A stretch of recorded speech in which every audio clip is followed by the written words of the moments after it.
only recognize the element of surprise.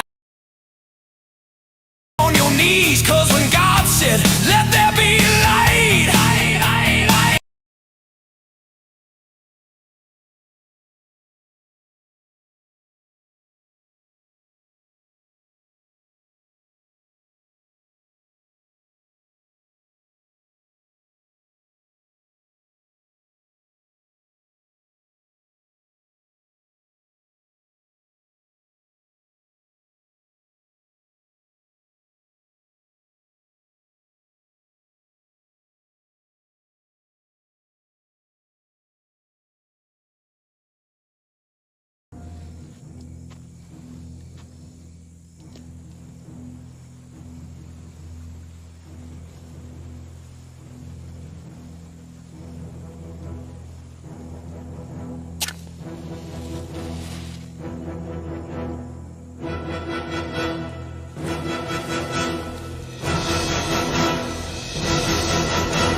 Good evening. We apologize, guys. We were trying things, and clearly, it was an absolute fucking fumble. It is what it is, but we move on. Shit happens.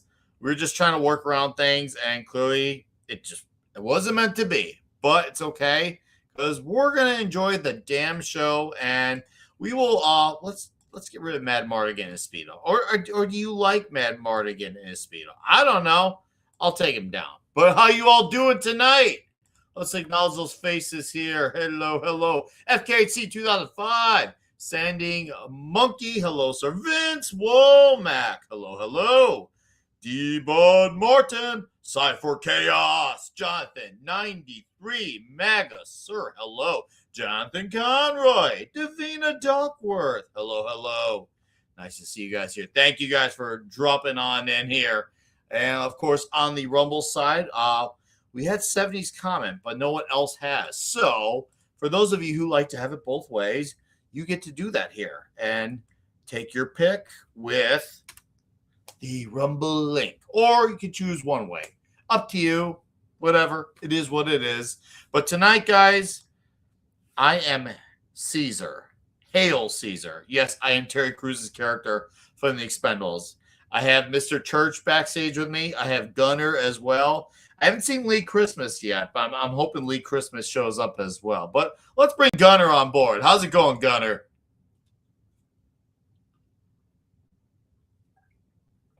I think Gunner's muted too. Well, we'll check on Mr. Church. I got it. I was. Hi, Gunner. Yes, hi. This movie reminded me of back when movies were still fun.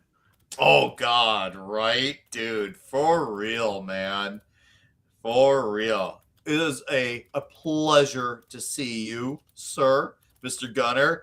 And, of course, we got Mr. Church downstairs. Yes, it's Mr. Church to you. Don't you ever forget that. Mr. Church to me? Mr. Church to me?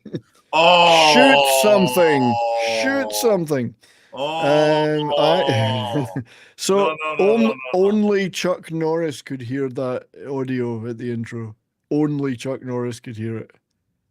That's how good that audio was. It was just too good. It was just only Chuck could hear it. So this is great. This is a love letter to 80s action movies. The Expendables 2.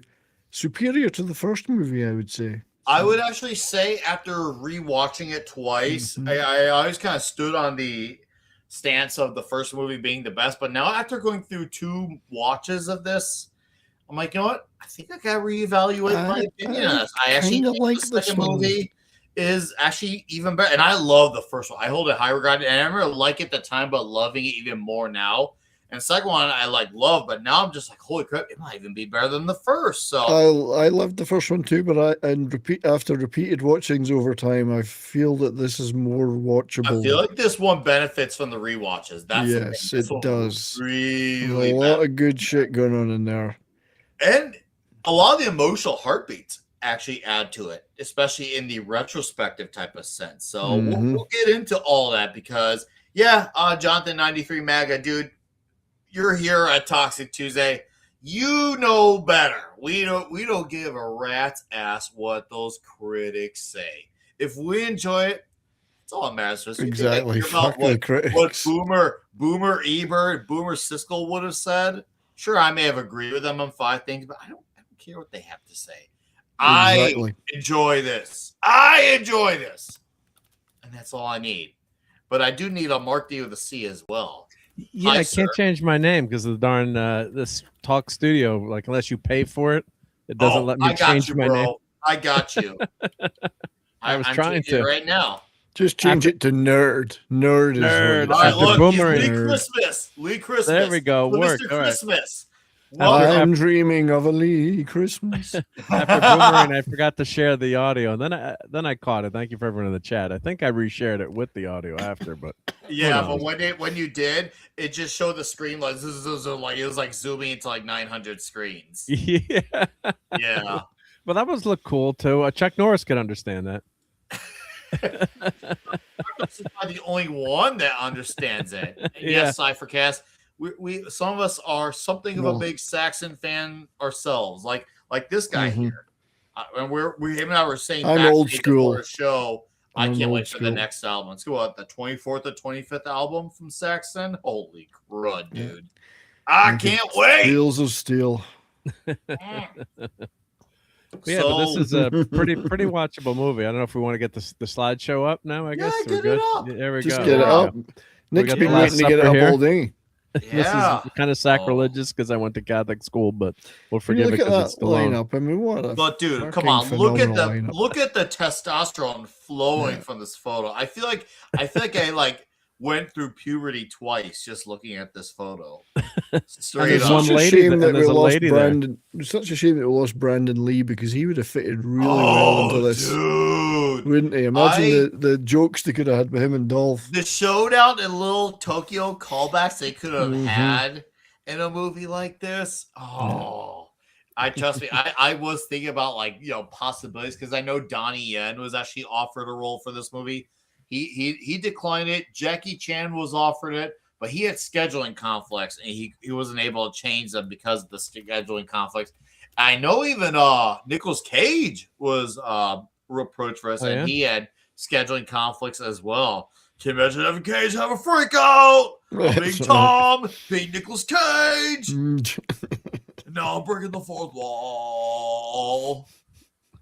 The Expendables 2 That would have been back funny. Yeah. for war. All right, let me get my This is already overlay up. 12 years ago now, too, right? When was It's this so movie? crazy God, that that's this is incredible. Or so more to 14 in now. Yeah, if I can add. 12. You had the Expendables 2, you had the Avengers, you had the Dark Knight Rises. And I think, wow. And I remember thinking, well, I actually did see a good amount of movies in 2012 at the cinema at the time, which is weird to think. But now I'm like, oh, crud. Yeah, I actually did go. I'm going through the 2012 list right now. I'm so serious here. Oh, yeah. Ted came out that year, too. I remember Ted. I remember the Lorax. Ice Age Continental Drift. Taken 2. Taken 2. Taken 2 was a disappointment. Impossible. Yeah, it was. Should have Mission said Taken as well. Impossible. Taken from Behind would have been a better title. Mission Impossible, Ghost Protocol. That's I saw one, that was one of the outstanding. best, if not the best. Yeah, Mission I love that Impossible. movie. Argo, I saw as well. So it's like, oh yeah, I saw that one. I saw that one too. So it was really cool to see all these and be like, hot dog, dude. This is 2012 was a pretty good year. It wasn't like an iconic year, but there's definitely a steady flow of enough good stuff that warrant going in that. Well, there were exact still good year. movies being made. Yeah, no, it was a Absolutely, wonderful yeah. time. Yeah. And the Expendables, I remember knowing when I heard about there being a sequel Like seriously, I straight had to not become Kyle from Monster Energy Drink and not punch a hole in the wall at my apartment at the time because I was like, I can't believe we're gonna get another Expendables movie. Seriously, like I was flipping my lid hard. I love. Oh, by the way, the truck with the names. You catch the names on the trucks. Dude, it's so great. I love it. Like, yes, we're just leaning in on all the stereotypes for this right off the bat. No shit. Coming soon. Coming soon. Yeah. You want to talk about? They get a kick out of that one. Yeah. Oh, dude. I love the guns were big in this one. There were some big guns in this louder, movie. Big bigger, guns, thicker, like more like explodier. They were like explodier. They were just everything. Explodier. Yeah. Even Dolph had he had a big pointy, and he shoved it right in his tank as well. And I was just like, wow, this is so great that they just like go for this big grand entrance at the beginning of the damn movie. Just all guns, literally all guns blazing. Usually that's figurative what I'm saying, but this is in the very literal sense, all guns are blazing. And we get a hell. These poor Buddhists in Nepal didn't know what was going to hit them. Shit. We get a hell. They're all sitting there praying and badass sequence with Jet look at Li. That. Look at that. Oh, I know. That's some brutality. That's still right Jet there. Li, he has some scene-stealing parts in this early on. Like with the action he does. Yeah. Oh, man. I've seen some Jet Li in my life. And this scene, what he does here, as short as it is, oh, is it sweet. It's like, holy crud. Yeah, they had to fit all his good stuff in there because he wasn't going to be in the rest of it, really. So. Yeah, well, he like many others, and this goes to show you how hard to pin all these guys down to be in the same movie at the same time is. He actually had already some filming engagements, so they filmed his stuff in Hong Kong, and he was able to move on from there. It's unfortunate that we didn't get more of Jet Li, because can you imagine what a world would look like if we had Jet Li versus Jean-Claude Van Damme? Mm-hmm. Oh yeah. Oh! Seriously, I probably would have got kicked out of the theater. Jean-Claude would have suffered a jet movement. The jet movement. Or Jet would have suffered. I can do the splits, no problem. Back and forth.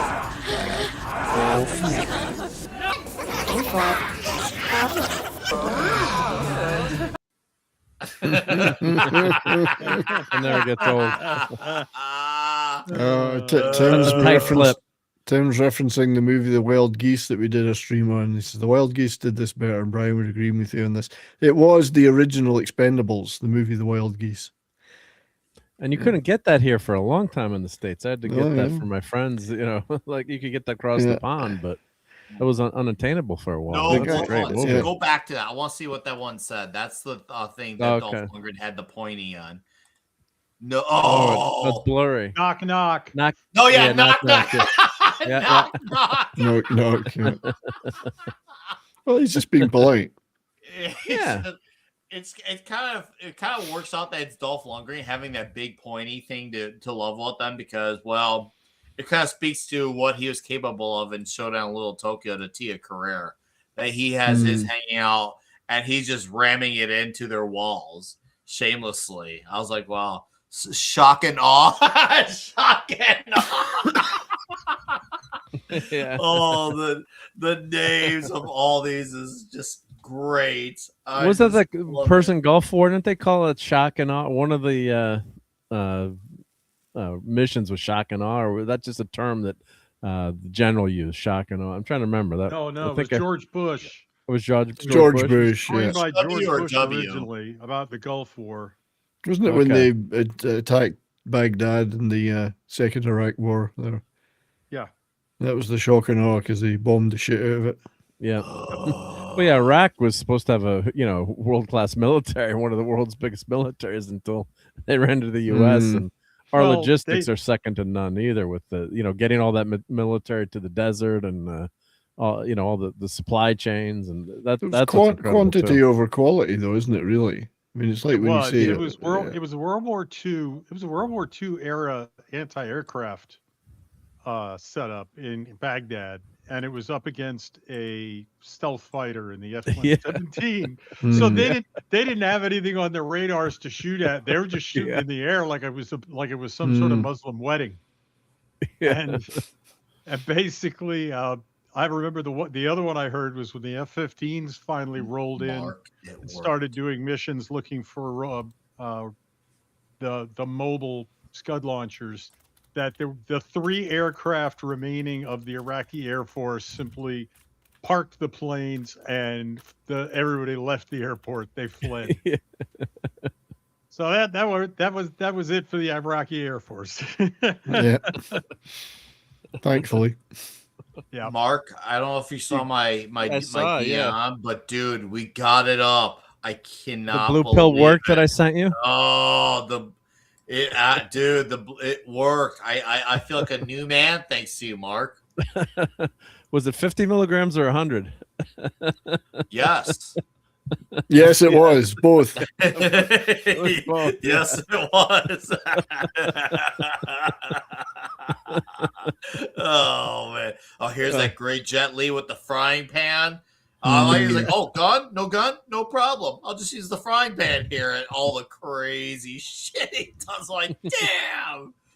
If that's a real iron skillet, then that's going to hurt. Yeah. Iron Chef time. You want to know how I live true like thug life dad style today? I watched this movie with my oldest. She's singing it for her first time because she likes the Rocky movies, and I had her watch this one with me, and then we watched Bluey right after. Yeah, it was like this is what dad life is. The Expendables 2, followed by Bluey. I was like, that doesn't look good. That wasn't a good look, though. Which one? With the head down at the groin level. While you're down there. Panned by the critics. Of course it was. Because a lot of those critics are Ricky Ritardo. So of course they were. Oh, dude, I was actually shocked when they took the hood off and it was going to be Trench, aka Arnold.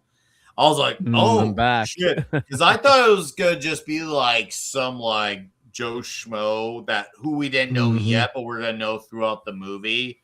And it ended up being, so insignificant. And obviously, this was significant in the sense because, well, it was his first major role, sort of, since he was in a state where he did politics. Yeah.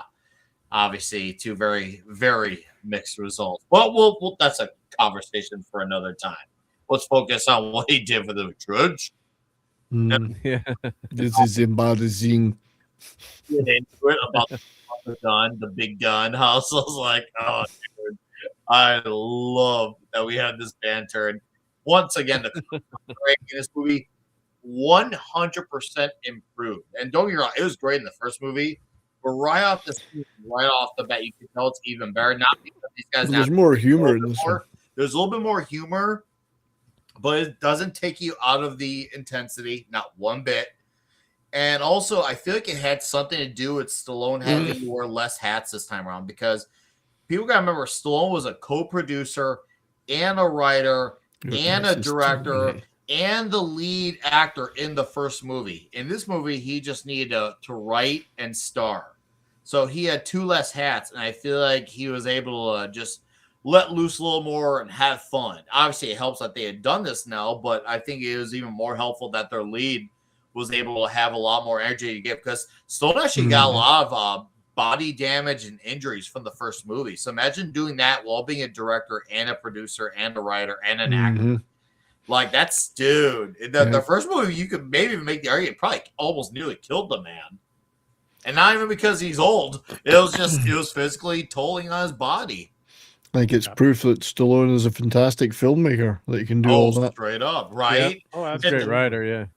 What other director is going to get involved in the action and get hurt and it's still directed more? Like, holy God. Well, the other one is what other action movie star has ever been the writer, an executive producer, the director, Oh, and the star. I mean, he wrote yeah. Rocky. He wrote Rocky, for crying Gunner, out loud. You have a point. You have a point, Gunner. And that's saying a lot considering you were Ivan Drago at one point. I must Yeah. say. But I remember I need a weapon. Yours. And Caesar's like, whoa. It's like my big weapon's hanging right where it is. That's right. Yeah. Then he says, "If I don't get that back, you're going to be terminated." He's like, "You better give it back." Or There's multiple Terminator references. Oh, dude, there's the bit Terminator references later where I say, Mr. Church says, doesn't he say something like, "Never mind, I'll be back." You know, no, you've been back too enough. Many times. You've been back enough. I'll be back. That's it. Yippee-ki-yay. Oh, yeah. Man. The callback lines are great. And they even have their own line. It's not, they don't even just only rely on nostalgia for one-liners. There's even lines that are exclusive to this movie. Mm-hmm. Like the crash landing later on that happens. There's a lot of great like movie liners that this one creates as well. So it doesn't just rely on nostalgia. Obviously, it's there, but it's not like, oh, without it, this movie's nothing. Oh, anyway, apologies. Oh, we lost you for a second. Yep. Well, yeah, that was on Christmas. my end. Yep. I got your back. Oh, dude, and this is a hell of a way to make a great entrance for Liam Hemsworth's character too. Because I remember like thinking, oh shit, how are they going to get out of this? And I'm saying they better have something slick. And sure enough, they had something slick. They had a youngin, and I remember like being, I wonder what, like, first time seeing it, wonder what was like the thing with bringing in a youngin only to have them do what they do. But then with the rewatches, I understood it more and realized, oh, okay, it wasn't just about something to fight for, but show you that, hey, this kid who had his whole life ahead of him, he was, as the they reference in the movie, he had the most to live for, and yet he was the one that suffered for it, and he was only one mission away from being done. And I was like, damn, that's something I didn't realize until I saw it after my theatrical experience. It must have just been something I accidentally overlooked, but I realized, oh crud, this scene actually had a lot of merit to do with this movie. It really does affect how this movie goes, especially the rivalry between Barney Ross and Jean-Claude Van Damme's amazingly perfect name, Villain, which is aka Villain. Actually, I was just reading it. It was made to sound similar to the name of 19th century French poet Paul Verlaine. This was a setup, an extremely obscure in-joke where the final showdown between Van Damme and Stallone could be seen as a fight between Villain Verlaine, Rimbaud, Arthur Rimbaud,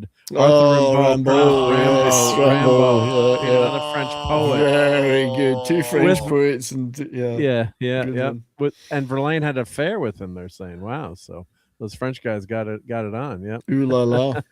Ooh la la. Yeah. How French of them.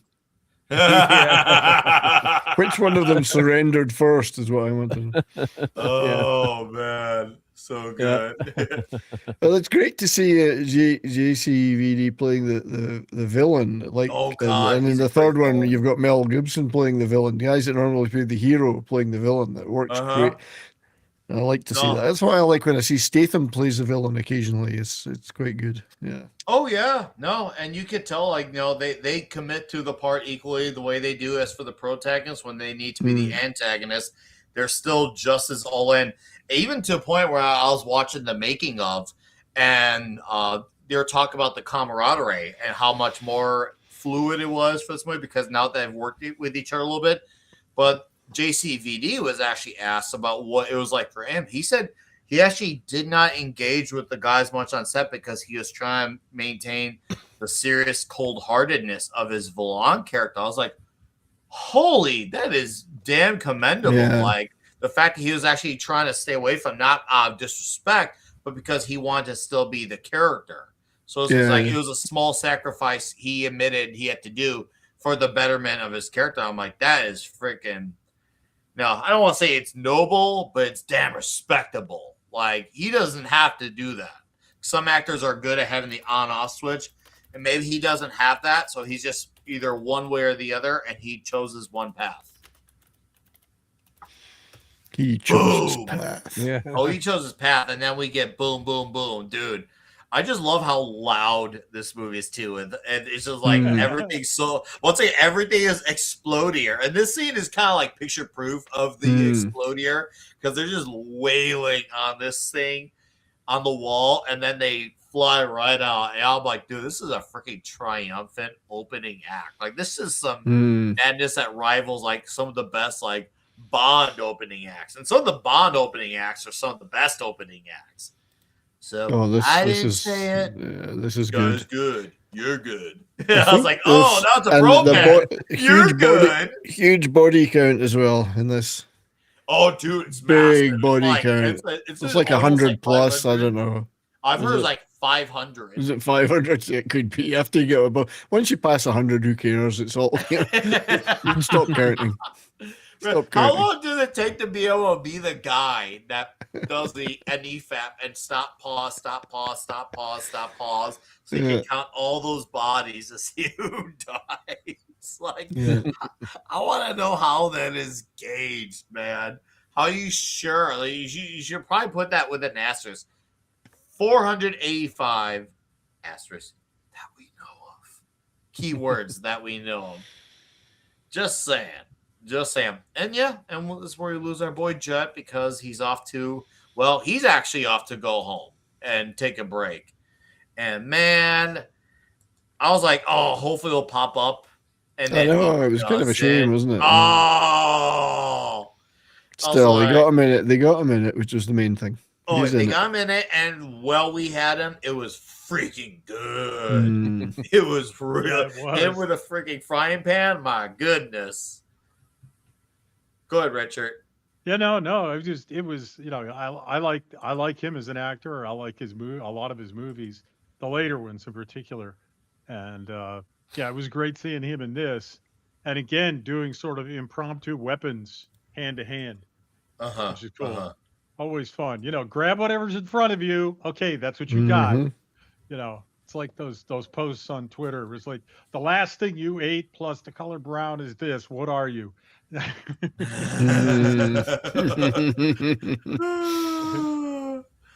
that's what I am. I'm fucked. Well, funny enough for you, Richard, you mentioned Jet Li. We're gonna have a string of Jet Li movies coming up. Let's just say sooner than you think. All right. And because I have a plan of how we're gonna follow this up, which I'll unveil at the end of this YouTube section. But we got a series of movies, and we're gonna also have a tier list that has yet to be done too. That way we could keep the like some occasional gaps of us having just kind of relaxing for a week, but still having an excuse to hang out with each other. Oh, it's gonna be fun. All will be unveiled at the end of the show. So, as Arnold said in was it Commando? Stick around, and you'll all find out. Boom, boom, boom, boom, boom. Eat your heart out, Michael Bay. You thought you had explosions. These guys are straight up having a brogasm with their bombs. Like, just kaboom.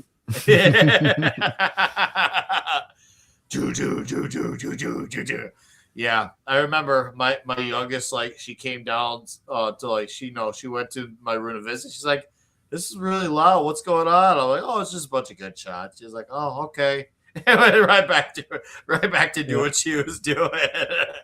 I was like, yeah, that's just dead movies. That's what they do. I just realized that Jet Li's character was Yin Yang. I forgot. That's his name. His name is Yin Yang. That's his character's. Yin God, Yang. that's corny. That is so corny. Oh, Yin dude, that is. The Santa Claus on the ship. Oh yeah. How about that? If I had gifts on it, like you gotta give him a Santa surprise. I was like, oh man, this is straight up basically a canon film. If you think about it, like it is a canon film. I was just thinking about that. I was thinking it's a shame they didn't manage to fit in a cameo for Michael Dudikoff somewhere. Or, I mean, obviously Steve James is long passed away, so it's since passed away. But some of those guys would have been nice to pay homage. I mean, they've got Chuck, obviously, but could have squeezed a few other canon guys in. Well, Jean-Claude Van Damme, strictly speaking, is a canon guy. He's done a few canons. Yeah. So they got 2. And this was Chuck's last movie I was reading too.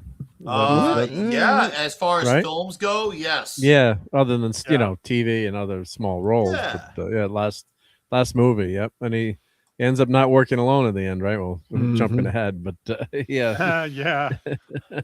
You know, the lone wolf. a Soul Assassin brings up a few interesting points.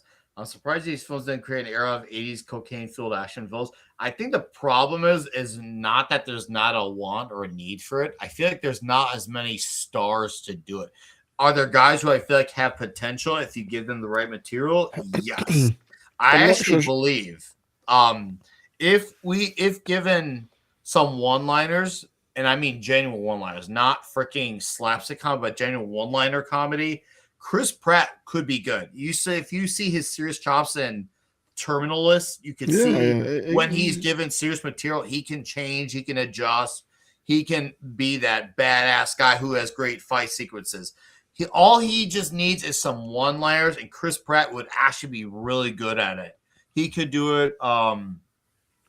Chris Hemsworth would be pretty good as well. His Extraction movies even these guys are getting on a little bit now. I mean, they're not youngsters either, but it'd be nice to see a new breed of guys being brought into a big budget action movie. So they create some new stars. To create some new stars out of it, That's why there aren't any new Pratt new would be action stars, a good way to go because dude's younger and he's very shredded. And once again, he just needs the one-liners. That's been my one thing. He just needs the one-liners. So we need to have Glenn Powell. If he could become a big enough star, you could tell obviously that dude's shredded. I could see him having a big old bazooka in his hand and then saying some cheesy on the nose madness after he kills 20 bad guys. I think Glenn Powell might have potential if they give him the right material. See, those are 2 younger guys right off the bat. You can go for. Yeah, you're still getting movies, great action movies, but they're all out east. They're all Chinese, Taiwanese, Hong Kong, Korea, Japan. The Asian stuff is still going gangbusters for action, big budget action. Yeah. You're just not getting the Western ones anymore. I'm glad you mentioned that because in the East, these movies do super well. Oh, these movies are huge overseas. Like these movies make money alone. Oh yeah, money alone. They don't even need America to make money. And I think that it's a sign that over in the East, they still got their priorities straight with big, dumb, loud fun. America can just be a little bit uptight, especially in the last few years on it. I did see the newest Statham movie, which apparently I just learned is not an American flick, which probably has a lot to do why it was barely even promoted in America, called Shelter. Shelter came out a few weeks ago. I enjoyed it. And I won't spoil it for those of you who see it, but it's a lot of what you've seen out of Statham movies, but there are a few different. Imagine thinking of a steak you like or a chicken that you like, but having a few different seasonings thrown in. It's a lot of what you're familiar with, but with a slight difference there. And there's some stuff in this movie that it seems like a Bond-esque. It's like a retired Bond character, is he? There is, and he has a really good villain in the movie that's like his equal, which is cool. And he usually doesn't get a villain that is always up to the chase on him, who makes him a genuine threat. And he also has some crutches that kind of hold him back from not being as formidable, which is also a minor change. Also, there's a lot of drama in the first half, and that drama actually ends up paying off for the second half, because usually you kind of get these movies with everything just hitting the floor running. This one doesn't do that at all. So once again, this movie does spice things up a bit, not to the point where it becomes unrecognizable. You still come back to, you still come back home, even though you take a few detours to find your way home. You take a few different avenues, but you're still having the same destination. And the destination is still the Jason Statham we know and love, but we just have a few different roads traveled to get there. So I'm actually looking, and I did enjoy it. I have a feeling the rewatches are being more beneficial of it as well. But yeah, I learned recently it was not an American film. Like, oh, is that why it was not promoted at all? So Because Probably. it's Yeah, one so of those this things is- where a lot of people didn't It even needs know a it was coming distributor out. with it needs a distributor with cash that's able to do that. If it didn't have a big distributor, it wouldn't get a lot of promotion. So I paused here just real quick because that's a Yeah. Mongrappa Chaos pen. Stallone loves to write everything by hand, so he doesn't Here, use let me a bring my computer. timer down. So he doesn't use a computer. So here I'll put the link in. So Looks he like a actually fountain designed pen. this pen. Yep. So he designed that. But if I was watching a video that he did, and he said everything translates from your brain to your paper much better with physical writing. Well, I do that So, too. I've got notebook after notebook of stuff that I write Yeah. down. Because if I Or put you- it in a digital thing, I'll just ignore it. I write everything down. And it Always have. transmits to your brain. I always did Yeah. that when studying, in college or school. Like just Uh-huh. writing your notes always seemed to work better. So that's the link. Well, here I can show real quick. This is kind of fun to show. Yeah, Just yeah. do this, Let's let see me it. show this. Share this tab instead. Yep. Bianchi. Yep. Bianchi. Oh. Oh, there we go. Come on, Mark. Get on the right screen here. Come on, Because Mark. right on the Come on, homepage, get it's it got up. Do Stallone. Right You on the can do it. homepage. Yeah. Stallone Cult Series limited edition pens. Yeah. All right, I'm Wow. getting it up for you. Ooh. There we go.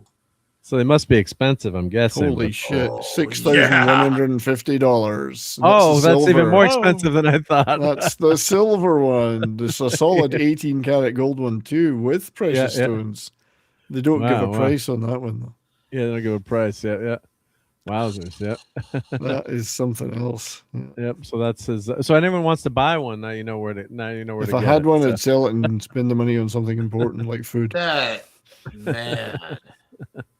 pretty awesome. Yeah. But Yeah. Stallone is just,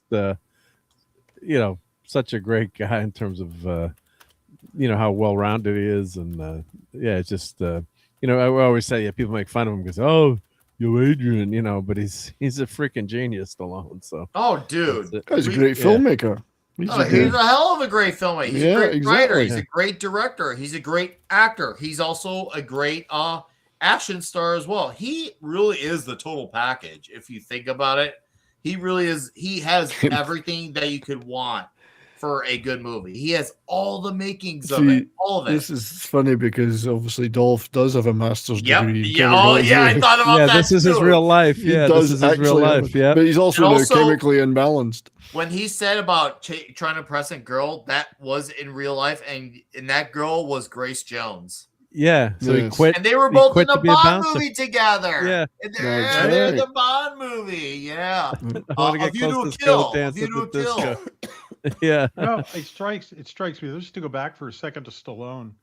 It Sure. strikes me, I was just thinking about it, that the only other person in Hollywood that I can think of that has the kind of record, a successful record as an actor, a director, writer, and so on, even though the movies they make are very different, the only person that really compares with Sylvester Stallone is Clint I Eastwood. was just thinking I was that. going to You're say right. Clint Yeah, Eastwood or Clint- Mel Gibson. Yeah. Yeah. Clint's got Yeah. the No, you're complete- right. Clint He's a Eastwood, once consummate again, filmmaker too. Another action guy, too. Director, Funny how that writer. works. Yep. Yeah. Well, who Mm. would you say is the Stallone- youngest action star right now?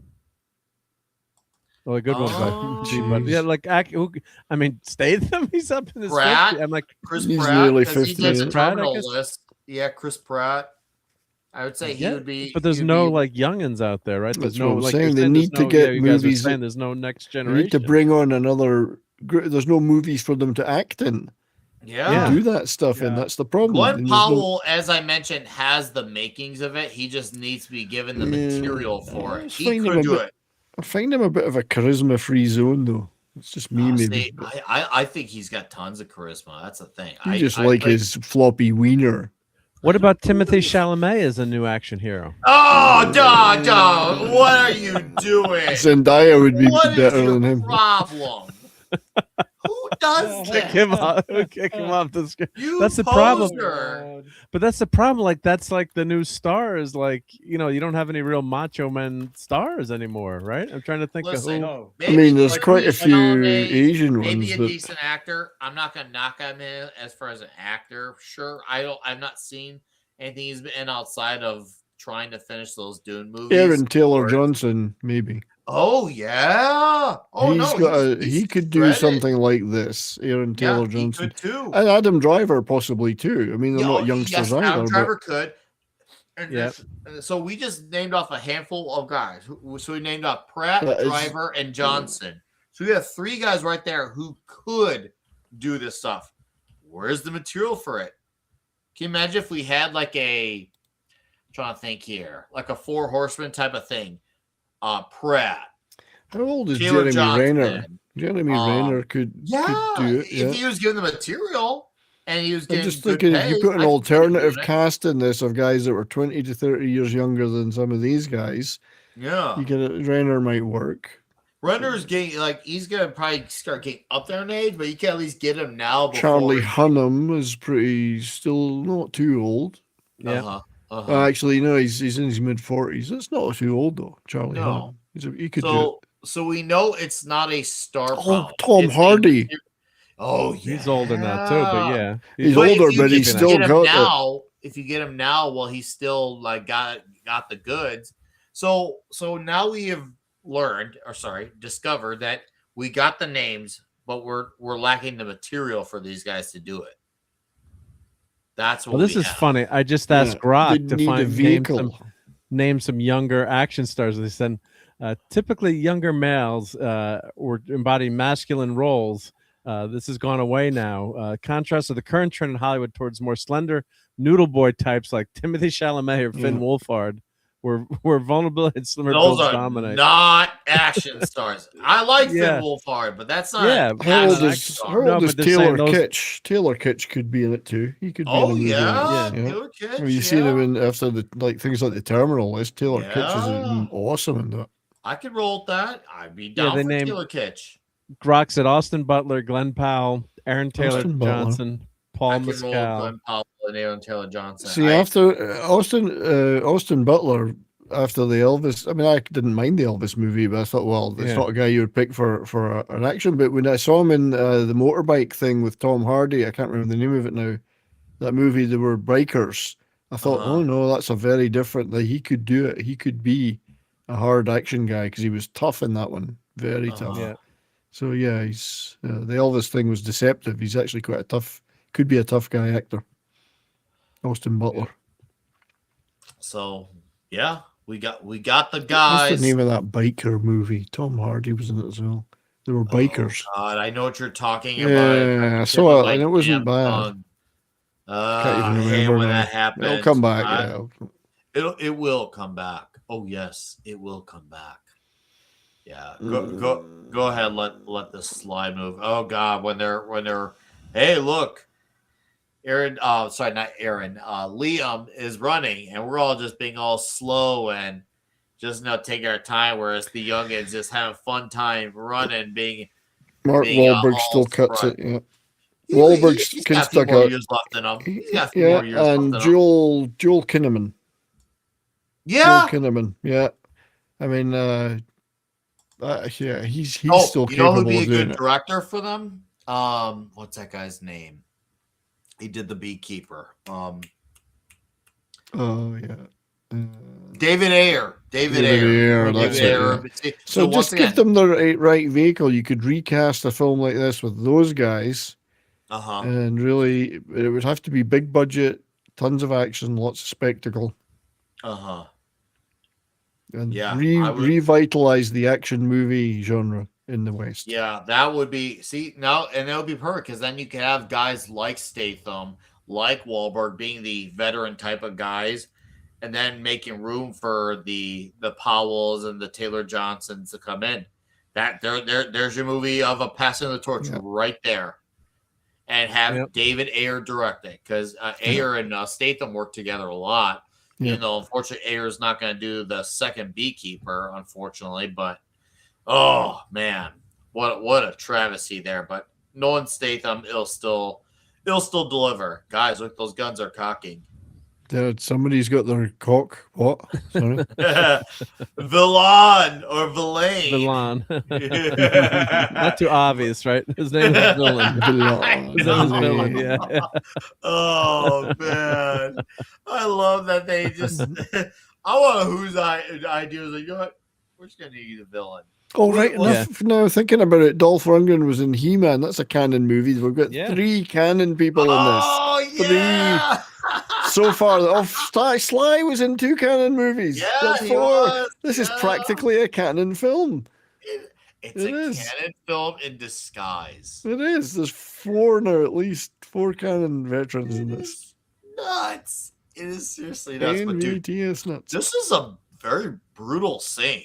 I didn't expect this kid to die. I was shocked at this. I thought maybe like one of the older guys was going to get shot, and that was going to be a thing. But instead, they straight up the kid killed the kid. Oh, he was doomed when he was on the. I knew as soon as on the plane that he said he had that girl to go back for. And that's right. You just marked for death. He was marked for death. I wasn't suspecting it. I was expecting one of the guys to die. I thought maybe we were going to lose like Randy Couture or Terry Crews or something. No, they had to go with the guy that had something to live for. Yeah. Because I thought, to live for. Here's why I thought he was going to make it in this scene, because he was the new guy, and they were talking about how at this point they wanted to have some guys to pass the torch to. Obviously, that didn't happen with this character, and you saw promise with Liam Hemsworth in this movie. You did see promise, so like the signs were there, like, hey, this guy could do it. Once again, if you give him the right material, but no, they ended up giving him a very brutal death. I was like, bro, damn, man. And then they even have JCVD go full on evil with a satanic tattoo on his neck. I was like, wow, he really is going in on the Vallon part, having the tattoo as well. I'm like, this is like some cult shit here. Glenn Powell's already been in this franchise. He was in Expendables 3, but was he in 3? Was he? I don't remember him being in 3. I can't remember. I didn't really know who he was. Well, then that's why you do a fresh franchise and have him do that, be a part of that. Like I said, when I was listing my cast earlier, that wasn't for a 5th Expendables movie. That was an original idea. Like, once again, I was just kind of like throwing ideas out there, like a equivalent to like a 4 Horsemen. That's what I was going for. So, wow, I did not know that. So, Powell did the Expendables 3. I'm going to rewatch that. Wow. I know, right? My mind's kind of blown on that. Too many that one's blanked a lot of that one other than Mel Gibson. Oh, no, I remember Harrison Ford being in it. Because he replaced Bruce Willis in that movie. Because there was apparently issues with Stallone and Willis. Apparently, Willis wanted more money for less screen time. And obviously, that didn't work out. And Harrison Ford replaced him, and as far as I'm aware, and you can fact check me on this, knock on wood, but I think he got replaced in like 20 minutes by Harrison Ford. Apparently, he just called him and said, "Hey, do you want to do this movie?" Will says, "Oh, yeah, I'll do it. I don't got anything else going on. All right, let me get off my walker." Yeah. See, why is it the one of us that wants to live the most is the one that dies? Well, that's because this is what Mark said. He said he had a girl back home. He was marked for death the minute he said that. But because the other guys had guys to live for, which doesn't count. Right, yeah. Yeah. No, and it was actually a really good eulogy. I was like, damn, they actually made like, for all the craziness that happens in this, there's actually a really good heart to all this. And gives them an extra reason to fight. And I was like, yeah, she went there with this movie. I would have been totally fine with it just being a canon film, but you had to give me the emotional hook. Okay, let's freaking go then. I'm down. And, even though these guys are obviously not happy with what happened, they still make their camaraderie. They still adjust to the situation. And they re-strategize. And, well, it's time to just fight a lot more. And, man, Van Damme, I was like, holy crud. Is he trying to get me to hate him? Because I've loved this man my entire life. I don't know if I can live in a world where I can hate JCVD, but he's really trying here. I'm like, And that this is kill like- was so brutal of Billy. I mean, with the kick, know. spinning kick. yeah. The only worst thing he could have done was like done a split on him and then plunged the knife in with the split. But I'm that was a glad you- brutal kill. I'm glad you mentioned that, Mark, because it makes me think, like, obviously this is just speculation. It makes me think JCVD knew people liked him, knew he had fans, and knew in order to really get people to hate him, he had to really go to an extra mile to sell people on him being the villain. Because a lot of people who Yeah. are watching this, they know who he is. It's like, okay, how do you sell on a guy who has been historically a protagonist? Well, you got to make him kill off the youngin. You got to have him do it very brutally, very, Yeah. very, like, holy crap, that sucks to see happen. And it worked. It really worked. He actually sold me, even with a name like Villan. Villain. Also, shockingly, the score for this movie is good, and that's something I didn't really start catching on to until like my third, fourth, fifth views of this movie. But there's actually a good score to this movie, and Just I was hard to hear it above the explosions. oh no, but no, trust me, when you hear it, it's there. It's really there. It's a damn good score. Who did it? Brian Tyler. Oh, what you gonna do? Give him a pedicure? Dude, I had a laugh with that line. Well, with JCVD, Jean-Claude Van Damme playing a villain. What didn't we watch a movie where he played twins? One of whom was Yeah, a good guy. evil twin. Yeah, He had an I think evil he was twin. a villain in Universal Double Soldier as Impact. well, but he was very. It was a rare thing though for him to be a villain. Yes. Very rare thing. So it was just like, okay, I'm gonna be brought in to accept JCVD full on villain. It's filmed in Chicago. This isn't it? Oh yeah, I was gonna say this looks like the neighborhood of Chicago. It says NY Taxi. It looks more like It does. Chicago Taxi. I'm gonna call it Chirac Taxi. It's an old. It's a Chirac. Cold War training site. Okay. Yeah. It's either it's either patterned after Chirac or Detroit. Yeah. Yes. It's far too good looking for Detroit. Oh, That's Far true. too clean. That is true. Even though it's been abandoned, it's still better looking It's than still Detroit. better looking. Yeah. Wow. Hot damn. That was good. That was really good. Can't complain about Rick Tony. And this is where we get to learn slightly more about Barney Ross. Our man here, he lets nobody in. No, sorry, Maggie. If you thought you were going to get with the sly, it ain't going to happen. No plum sauce either. But I did like the Italian joke. I do like Italian too. Italian's overrated. I was like, I like how they're going Half of me innuendo is right pissed here. at that. Huh? I said half of me is pissed at that. But The other half doesn't time for mind. some Chinese. I was like, oh, he said he's gonna die for some Chinese. Well, yeah, because they were going to do a spin-off with chicks, the Yeah. Expendables, and it was going to be all chicks. And I guess probably after Charlie's Angels didn't do that well, the version that wasn't for men that we got yelled at for not going to see, and No, they we said, were well, let's told just not put to some see chicks in it.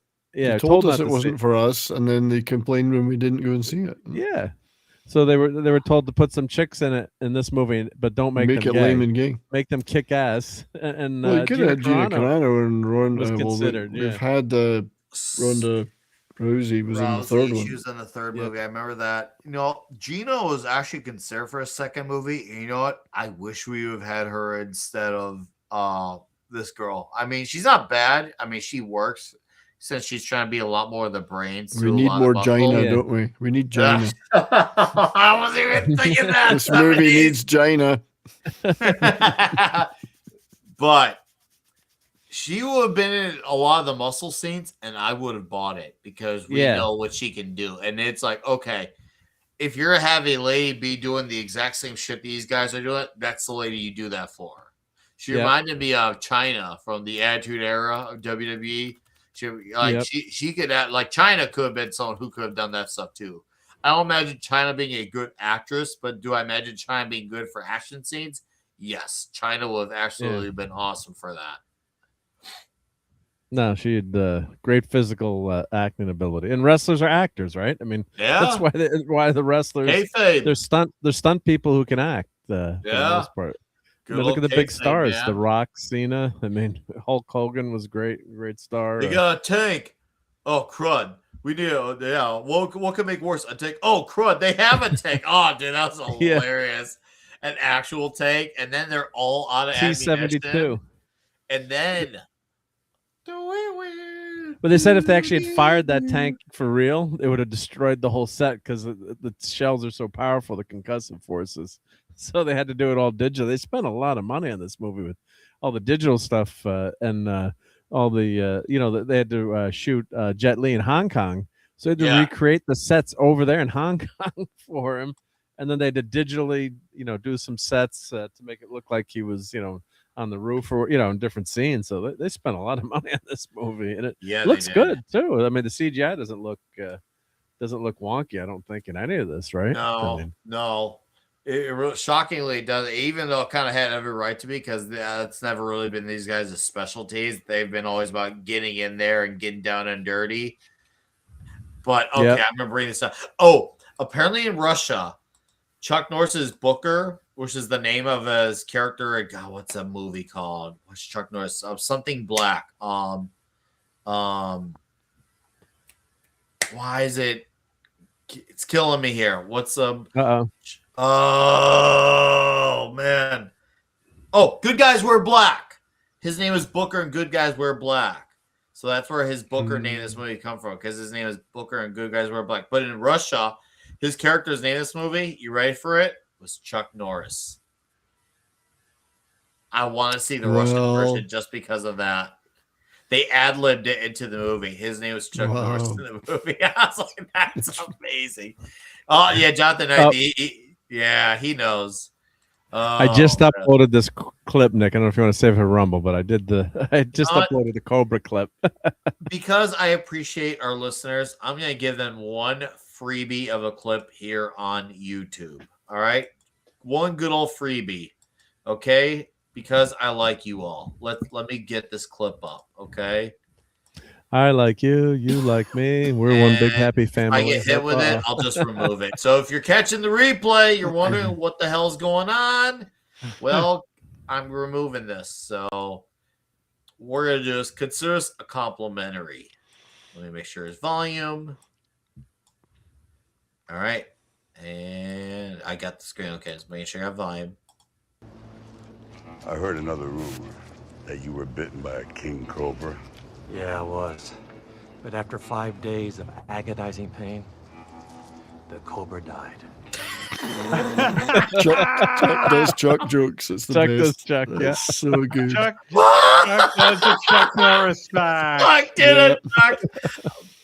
You want to talk about the universe life could have goes ended complete? at that point. That could have been the end of the universe right there, Right. because everything was complete. That was the real Y2K. That was the real straight up, like, that should have, like, I think I felt like an earthquake happened when that scene happened. I'm like, Chuck Norris did it. Chuck Norris did. Like, can you imagine if Chuck Norris did a Chuck Norris joke in the Russian version of the Expendables 2 playing the character Chuck Norris? Oh, man. Yeah. Oh, man. I like how when they find these ladies, one of them mentions, "Oh man, their aim's really off." I was like, "Oh, that's a great toxic line." And then you see why. I was like, "Oh, yeah, now we know why." And then one of those like, "Oh hey, look, you can get lucky with one of these ladies. Even you rejects can get lucky." Obviously, that was a reference to Randy Couture and Dolph Lundgren. Yeah. Oh man, oh. So good. So fucking good. There's great lines in this movie. That's what sets it apart. Oh, some fantastic lines. Because that, I mean, you're going to get your action, you get your fights, the bad guy's going to get killed. But it's like, it's a journey how you get there. And these aren't, freaking, William Shakespeare plays. I don't want them to be. They're fun. You don't want them to be. Yeah. You don't want Shakespeare. I'm going to sue a bitch. Yeah. And I don't want to sue a bitch.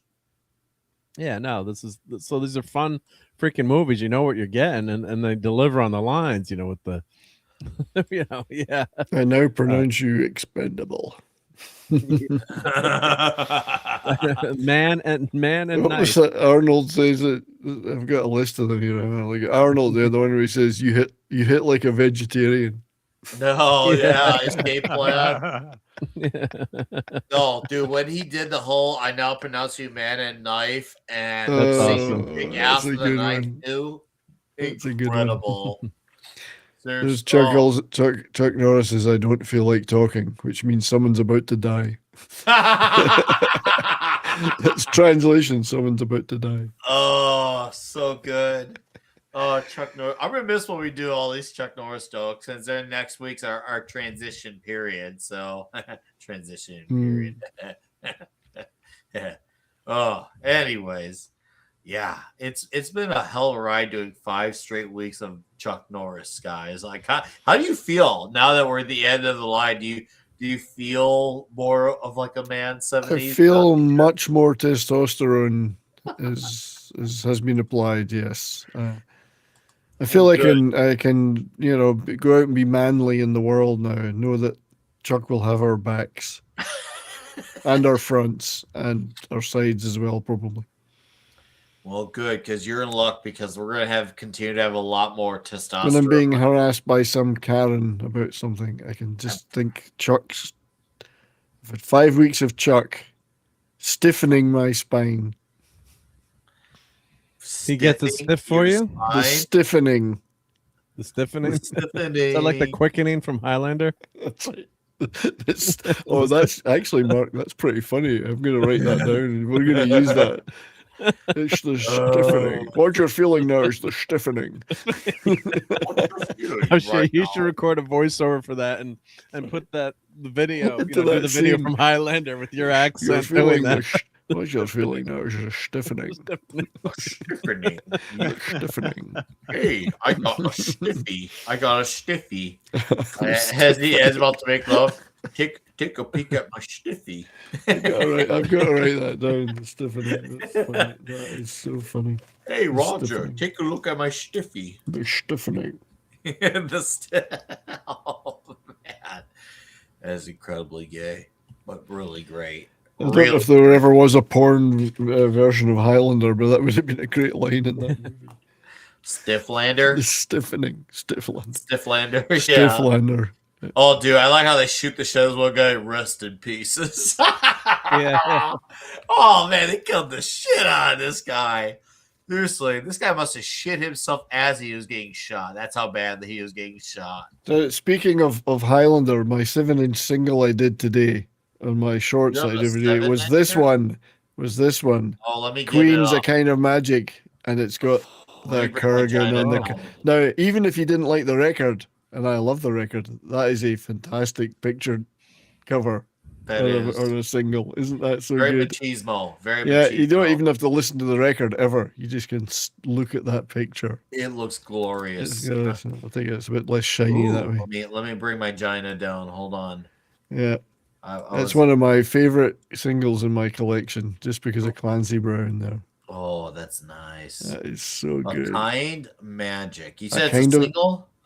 Yeah, A Kind of Magic. Queen, A Oh, Kind of great Magic. song. Kind Yeah, of yeah. Magic. Okay. Yeah, okay. and Kind of the Magic, title yeah. from the album, and it was also in the movie Highlander. Which is so- getting remade because no Yeah. new ideas. So far, I'm encouraged by the few scenes we've seen. I hope it's good, but It are they going to here's use the thing, Queen music? Ooh. I do not believe so. Well, then it doesn't work for me. I don't think Gotta they are. have You Queen know, there's never been an official soundtrack released from that movie ever. No? Oh. No, the closest is a promo one that Queen put together and just gave it to Wow. journalists and stuff, but there's no official release. Wowzers. Hot dog. And yet there's stuff in that soundtrack that's not on. I mean, A Kind of Magic was the Queen album that had some of the tracks from that soundtrack, but not all of them. So, Uh-huh. but I just love that picture sleeve and the Kurgan on it. Yes, Hey, we're talking. You had nice wax in your hands, Mm-hmm. I must say. Hey, What's up, Canadian Spider-Man's Spider-Man? here. Yeah. Hey, Good to see you, dude. What's I up? hope you are. I Hoser. hope you are doing well. You're right. Hoser. And Toback is holding the fort He's down. supposed to be on coming to Rumble. visit me soon. He's promised Ooh. to come and visit me.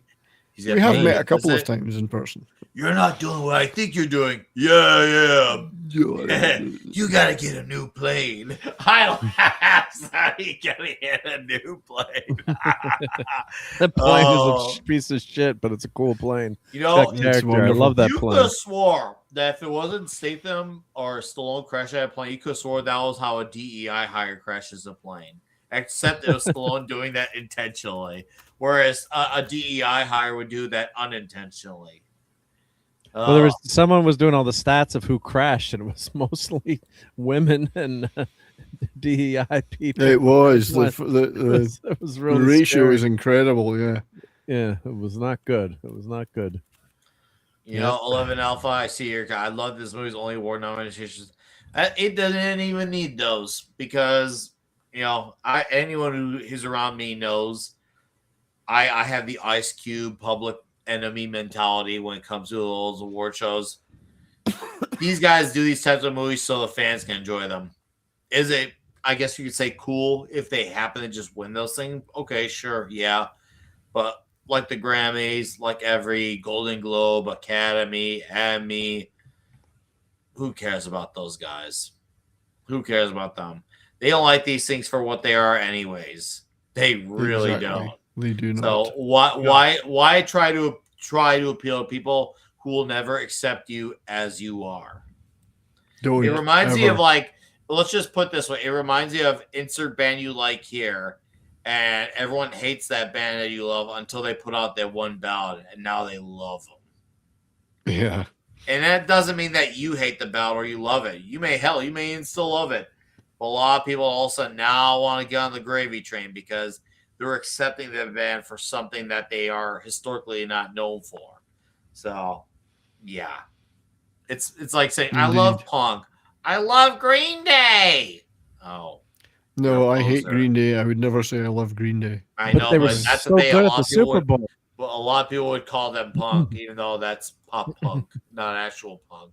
It's pop punk. But at least Did we they sing know. in Spanish too? They might sound better. That actually would benefit That them. would if they improve them, spoke in yeah. Spanish.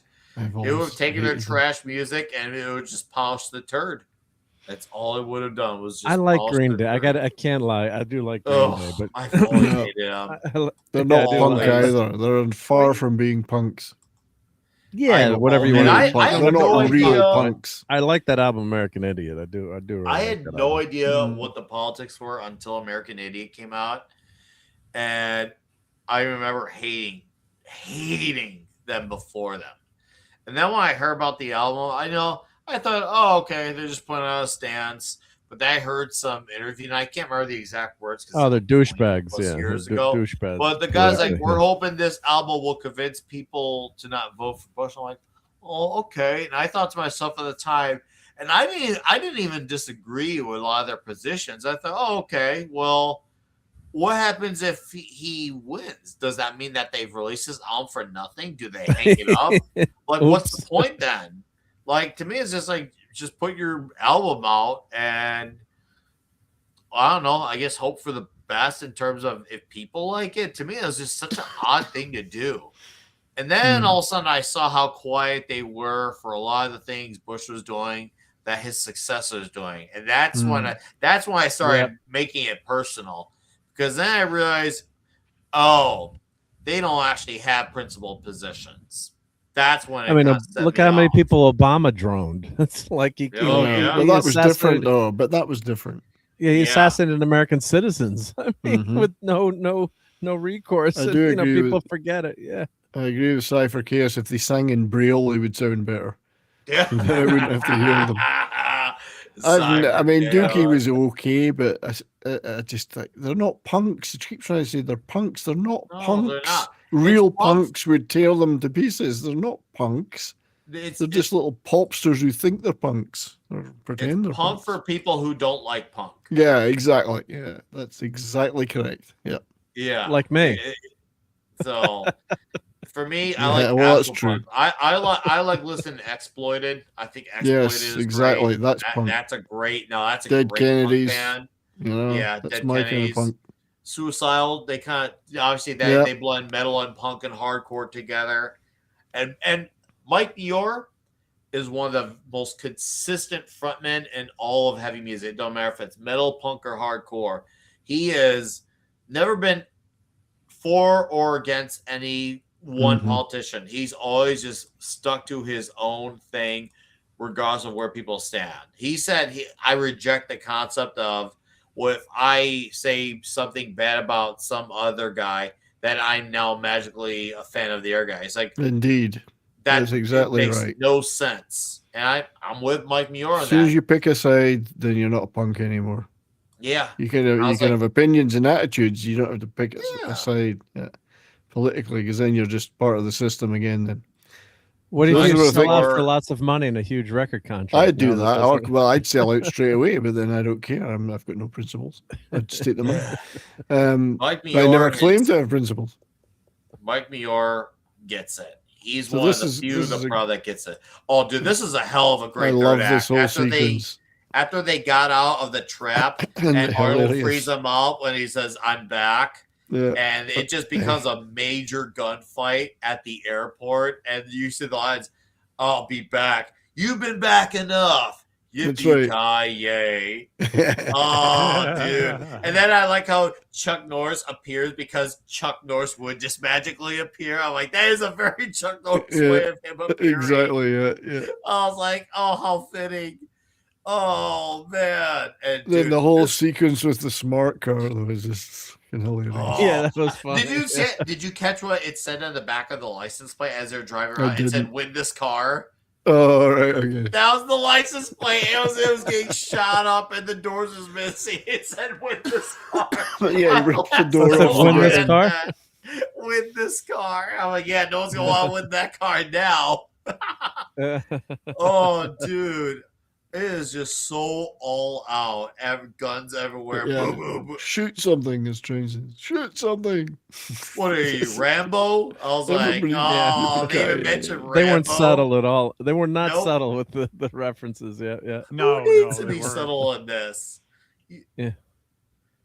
But the Okay. action movies weren't subtle, so Who's next? you know, Rambo? Well, they're not. Action movies should not be subtle. That's true.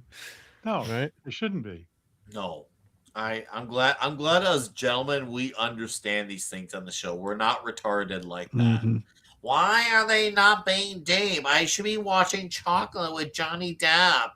That's Chocolat. Chocolate with Johnny Depp. Chocolate. As- Chocolate. 11 Alpha says great tourist ad for Bulgaria where it was filmed. If I knew this was if I knew what Bulgaria was like, if this was Bulgaria, I'd be there straight away on holiday. Right? All right. And this is an invitation. I'll be right over there. Yeah, All give me a these guys ticket are right there, now. right? I get to see Terry Crews and Statham and Stallone. I'd and stay Van back a bit Damme. and use binoculars, but I'd still like to see it. And I'd stay back a little bit, yeah. I just before we get to the very end of this thing, did they have? I mean, they had the coolest airplane, which Stallone flies into a salt mine for God's sake. Yeah. I had to look Oh, it. yes. I had to look it up. It's like Canadair. Martin Mariner. Oh, according to the internet, this is the one they fly It's a around in Canadian normally. plane.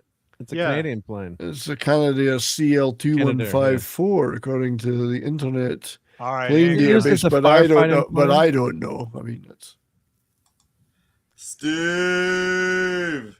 there's a lot of planes in this movie. Does Chuck? No, he does not do any Jeez. roundhouse kicks. He does not. But we do get quite a few kicks out of JCVD, though. He definitely gives Stallone quite a few kicks. Dude, you want to talk about having, like, trying not to, like, have a straight-up orgasm? The fact that you're getting Stallone versus Van Damme in a movie, it's like, holy crap, this is just as cool, if not cooler, than when Stallone fought Stone Cold Steve Austin in the first movie. Because once again, my world's colliding now. Like I got one dream match, and now I get another dream match. Dude, I'm getting spoiled here. Straight up spoiled with this movie. Oh, this thing here on the scanner at the airport. Oh. And I love how they, after all the mayhem, all the bullets, they decide, you know what? We're to fight hand to hand. Like, we'll throw some like shit in between, but it's mainly man to man, hand to hand combat. Kind of like missing in action at the beginning.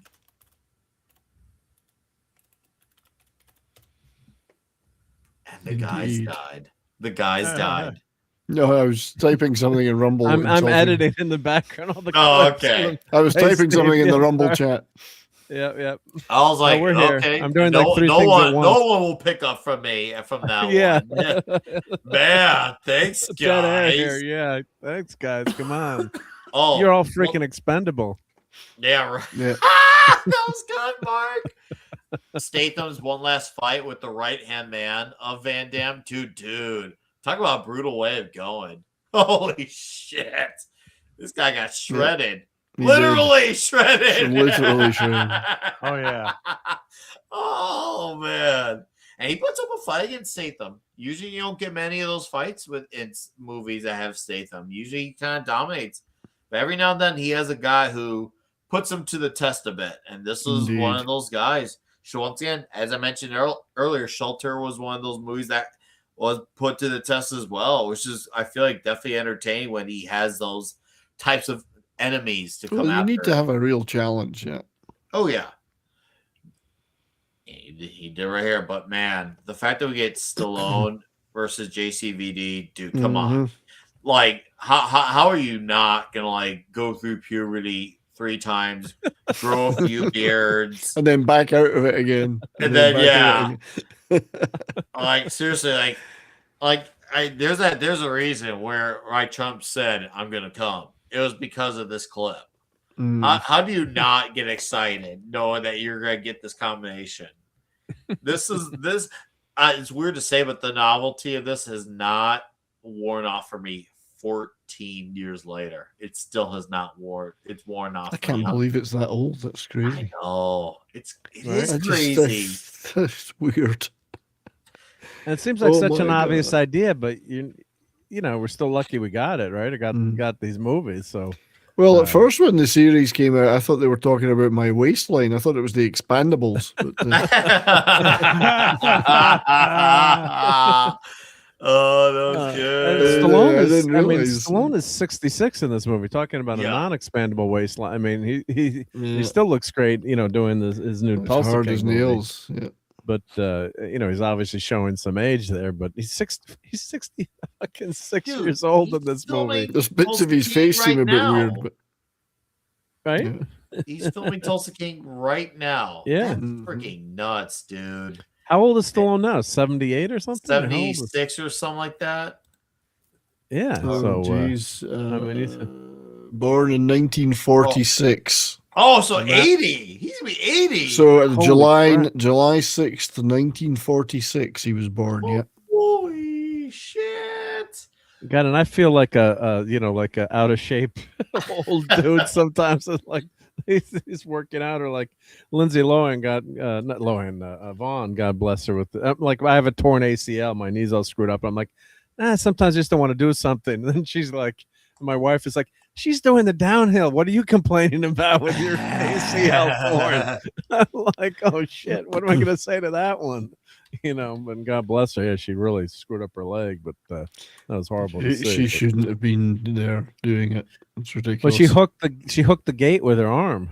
Mm. That's what the so it wasn't Because actually she couldn't, but wasn't she really going wide out of bounds a lot of time because she couldn't turn as hard because of the ACL thing. So I don't know. Yeah, it was just bad. What do I know? bad luck. But she, a lot of freaking courage, right? I mean, talk Oh, about What's- that's hey, right on that Steve- line. Steve is challenging you. Hey, what's wrong with being 60? 60 is the new 57. Oh, oh man. right, Steve. Yeah. Yeah. Dude, I remember I met Steve. Steve's in shape, dude. Yeah, Oh, Steve's like, in Vegas Thor. Yep. He could fuck somebody up if he needed to. I'm sure it's not the thing he wants to resort to immediately, but if it's like if he's in a life or death situation, I'm not gonna come walking away from that. Steve will be walking away from that. Yeah, it ain't even close. Not even close. Yeah, Steve will kill us all. But Yeah. it's worth it. It's worth it. Oh man, no, dude, this is great. And I learned when these guys were filming this fight together, they originally were going for the weapons thing, but then they decided to dial down on the weapons, so they actually restarted the fight so they could have it be a lot more of the hand-to-hand combat. And I thought, oh damn, that's freaking cool that they started this over because they wanted to have it be hand to hand after all the explosions. Like, how do you follow that? Well, you don't. You go the opposite direction. And that was actually an idea Van Damme pitched to Stallone, and Stallone said, "Hey, that's a better idea. Let's freaking go for it." So it was cool that they're all team players about this and not, well, I can't be punched this amount of times because that's gonna make me look weak. It was just like, hey, let's do this. It'll be good for the movie. Imagine that. The guys who are accused of being the muscle heads, the toxic ones, are the guys who have the most humility about saying, hey, the audience will love this. Let's freaking do this. Yeah, sure, let's do that. What? But they're supposed to be toxic like that and hate us, but they're appreciating us? How fucking dare they? I like how Claude How dare you? Brings up the knife, too, that he stole from him. And he was trying to reference Billy, and I like how he stabs him the way as brutally, just differently than how Van Damme stabbed the shit out of Billy earlier. I was like, oh damn, he brought it right back around to death. He said he wasn't gonna fight. He did say he was gonna kill him, and he lived up to it, dude. Like, very brutal death for JCV Davis at the hands of Big Barney Ross. Come on, villain. Come on, villain. Come on, villain.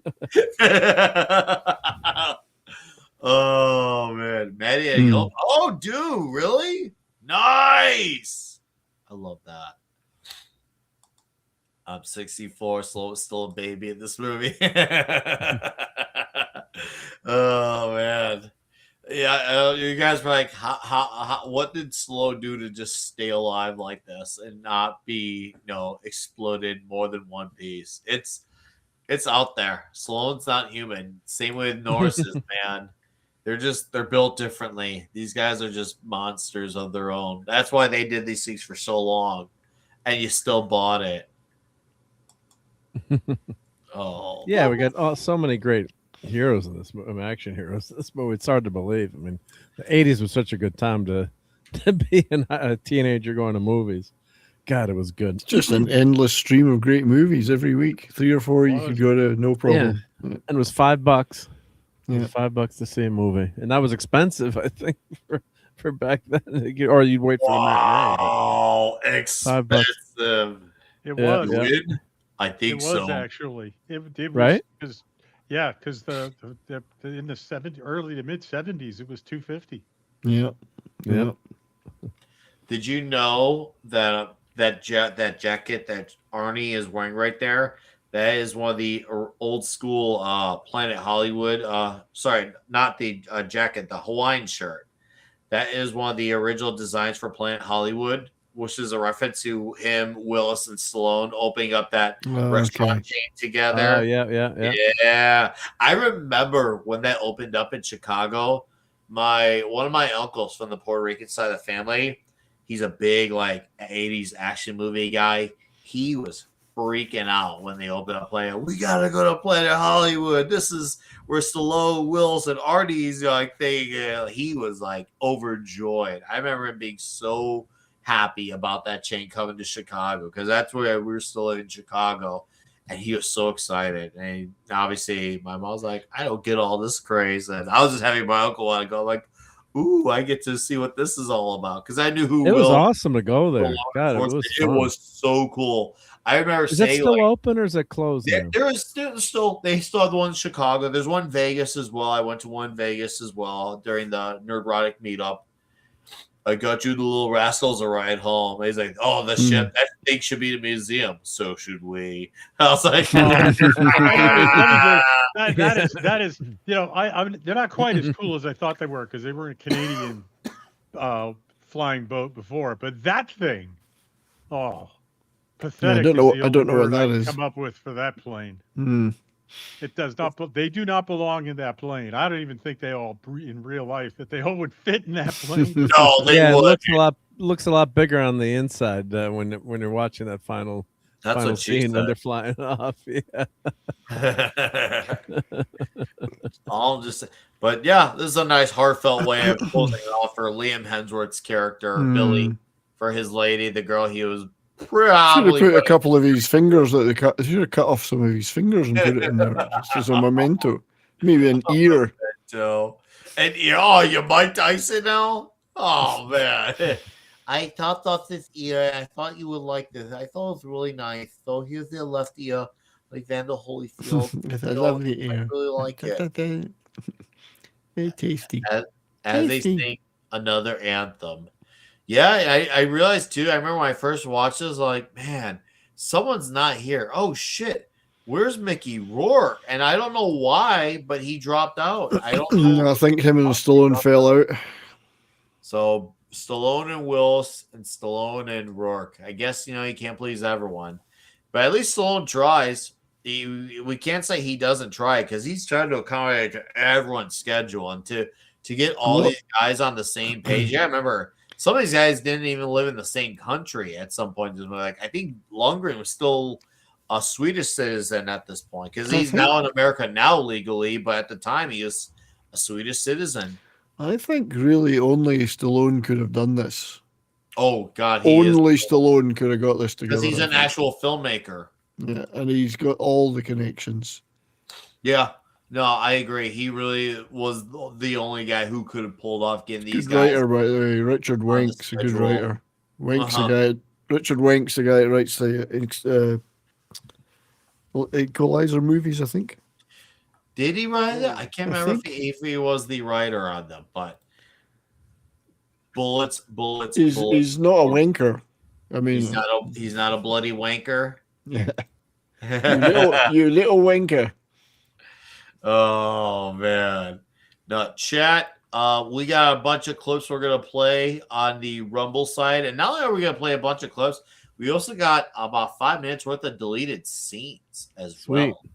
So we're gonna look at deleted scenes. He is the guy that writes the Equalizer films, but also to counteract that, he did write Craven the Hunter. No, so not quite so good. No. Oh, he also wrote the remake of the Magnificent Seven, which I quite like actually. The Denzel one. See, yeah, it was pretty good.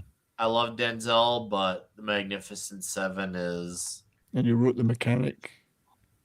16 Blocks. He's not a bad writer. But Craven the Hunter,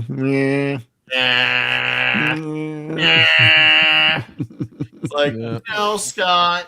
No, Scott. Oh, he's the writer of the upcoming Lethal Weapon 5. You guys ready for something odd? This movie almost was PG-13. What? Yeah, it almost really was. It was debated, argued against. Obviously, ended up being rated R, but there was, they actually, the language was actually toned down in this movie, because of Chuck. Yeah, because of Chuck Norris. I don't know. Yeah, crazy to think. Obviously, the third one ended up being PG-13, and Stallone ended up regretting that later on, having it be PG-13. And obviously, that was a failure. I don't even hate the third movie. It's just nowhere as good as the first two. I think the first two truly are absolutely awesome movies, as well as the third movie had the makings of an awesome movie. It just ended up being pretty good. Was the third movie titled Once Upon the Expendables? Just the Expendables 3. What about the fourth movie? Expendables. Never even seen it. Never saw it either, which is should really watch it, I guess, right? You know what? I decided not to. One year I will. One day, 1 year I will. Sometime between now and my death, when I make that decision, I'm like, okay, maybe now is the time. But for now, I'm happy where I am. It's universally panned, right? And none of us have seen it, which tells you something, right? Yeah. If we haven't seen it, yeah. I just didn't see the point. To me, if they're gonna do it, they need to actually have Stallone be in the movie, not have a scene the way Jet Li did in the second movie. He was in it, but apparently not It was a much. small part, yeah. Apparently it was like It was a Jason Statham movie, really. Okay. That was it. And it was cheaper effects and everything. It didn't look as good, apparently. Well, it failed. So. Shame, really. It failed. Yeah. Dependables. The The Dependables. Dependables. Yeah. They shit themselves.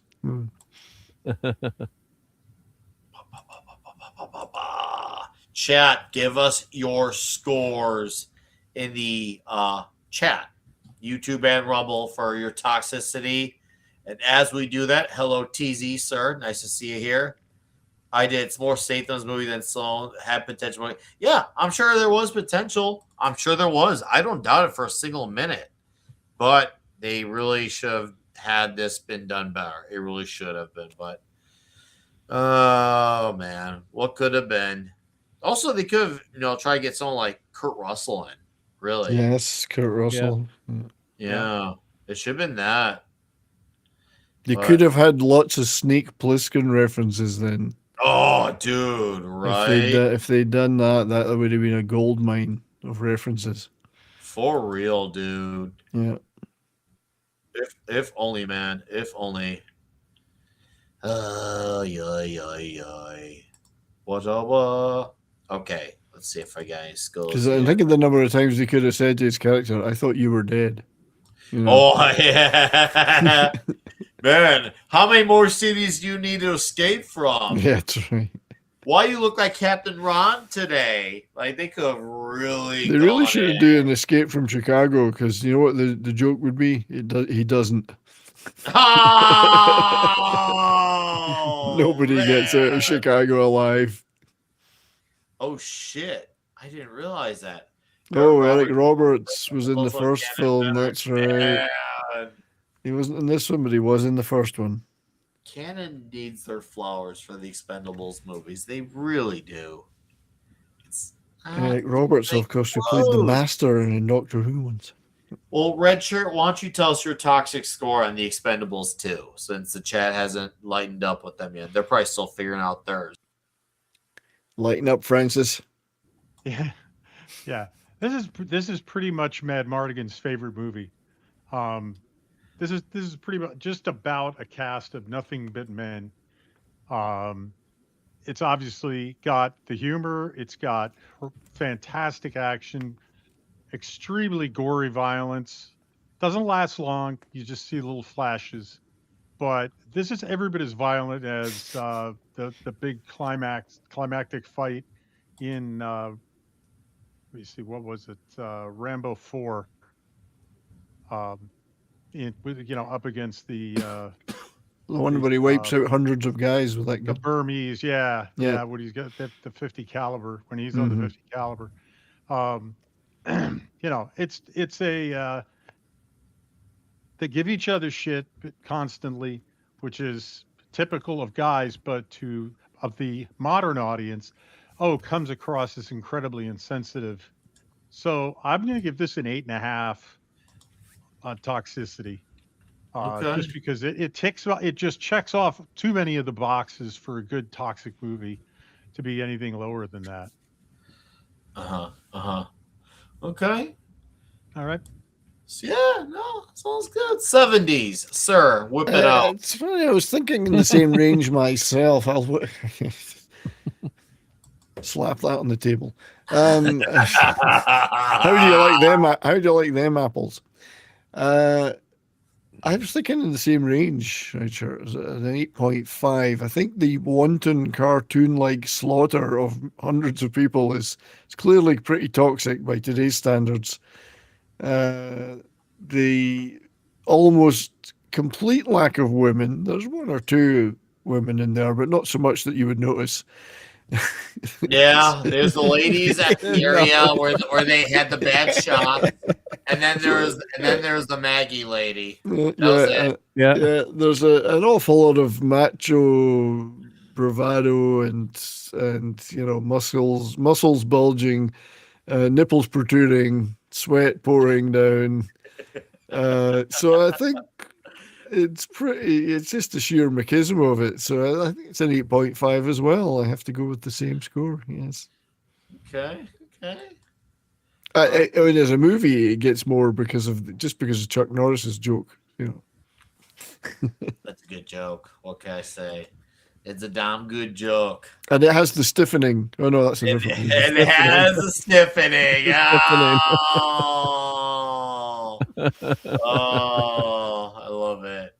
Mark, tell us All your right. toxic score. Yeah, I think this is about an 8 because you got Jean-Claude Van Damme doesn't have a ton of screen time in this, but when he's in there, he really steals the show in a lot of ways. Like, cause you love Jean-Claude Van Damme, but you actually hate him in this movie. So killing Billy right away, and in the beginning, which was a shock, even though you could see that coming, or they're gonna take him out because he said he had to come back to. But yeah, everyone's pretty toxic in here. This is man. You got one female lead in here, but that's okay. Mad Mardigan probably wouldn't even notice that she was a lady, right? So I forgot she was in the movie at times. yeah, she's doesn't do a lot. She's got that one scene. So yeah, and you just like we're saying, there's no one to take up this new action hero mantle yet. Maybe a few guys that could do it, but you just don't get movie. The problem is you don't get movies like this anymore. I'm sure they could find actors out there to do it, but they just don't make movies like this, and that's why it was so fun for Stallone to do this and put all these action heroes together with all their toxic manliness and kicking ass. The explode. People's brains get blown off here, and when you watch the clips, there's some really fun fun clips in a horrible, gratifying way, like terrifying to see, but it's almost like cartoon violence. It's so over the top, but it's something you just don't get anymore. So yeah, I got to go with an 8. Bad attitude there. B.A. Baracus, bad attitude. Shout out to Mr. T, right? So good stuff. Yep. I'm glad you mentioned something about Mr. T. There was a correlation here. Stallone, when he was doing his fight with JCVD, sorry guys. Peach pizza. Yeah, right. No kidding. I don't know where the fuck that came from.